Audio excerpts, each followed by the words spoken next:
Winds of 250 kilometres per hour have been recorded off the coast of Mexico as Hurricane Milton barrels towards Florida. Residents have filled the state's highways amid the dire warnings from authorities to flee to safety. Storm surges of at least 4 metres have been forecast, with the US President Joe Biden saying people who stay in the storm's path would be risking their lives when it makes landfall tomorrow. This could be the worst storm to hit Florida in over a century. And God willing, it won't be, but that's what it's looking like right now. Yeah, very much keeping a very close eye on what's going on over in the US. We've heard of the potentially catastrophic Category 4 Hurricane Milton closing in on Florida.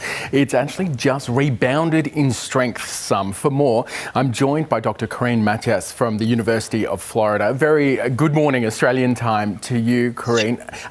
Can you give us the update? Where are we at with Milton right now? Well, right now, Milton is reorganizing a little bit, and it is still a major hurricane as it's moving more towards the northeast now. And it's forecast to pick up a little bit of speed and also get larger in size as it moves towards the Florida coast. Well, larger in size. What will that mean? Does that mean more of the coast is going to be affected by the surge, the storm surge and the winds? Yes. They're predicting that the hurricane force winds and tropical storm force winds could double in size.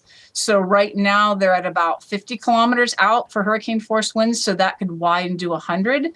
And the radius of tropical storm force winds is at about 160 kilometers wide right now, so that could go past 300 kilometers. Wow, that is significant. What sort of effects are we expecting to see along the coastline there? Well, one of the biggest concerns is storm surge. This area of Clearwater Beach had record storm surge from Hurricane Helene not that long ago. And so there's still a lot of debris and damages that haven't yet been cleaned up for that. And if the forecast verifies for Milton, that would potentially break the record that we just broke for Helene. And so that obviously will cause a lot more damage if that were to happen. It'd just be incredible. Corene, the models, often when it comes to these sort of systems, there can be a bit of disagreement. Is that the case here, or are we really honed in on a pretty solid solution? There was more disagreement earlier. They're starting to get into more agreement now.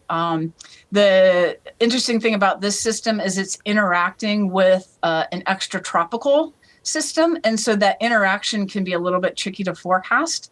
But that's one of the interaction is why the storm is likely to get bigger.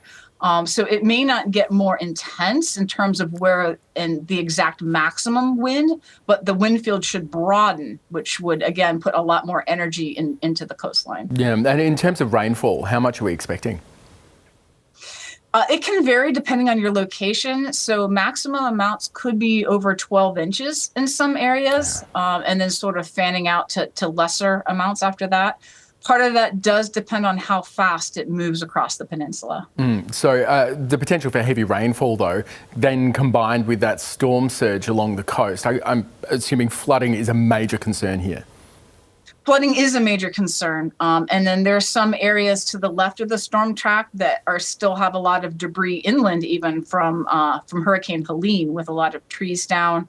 And so if we get flooding rainfall from that, we could be talking about, clogged storm drains from all the leaves and pine needles that will wash into that. So we could get flooding in areas that wouldn't normally flood, but because of all the debris on the ground from the previous storm, it could trigger flooding. Corene, our thoughts are very much with you and your country fellows as we watch Milton approach the coast. Thank you so much for bringing us up to date this morning. Thank you.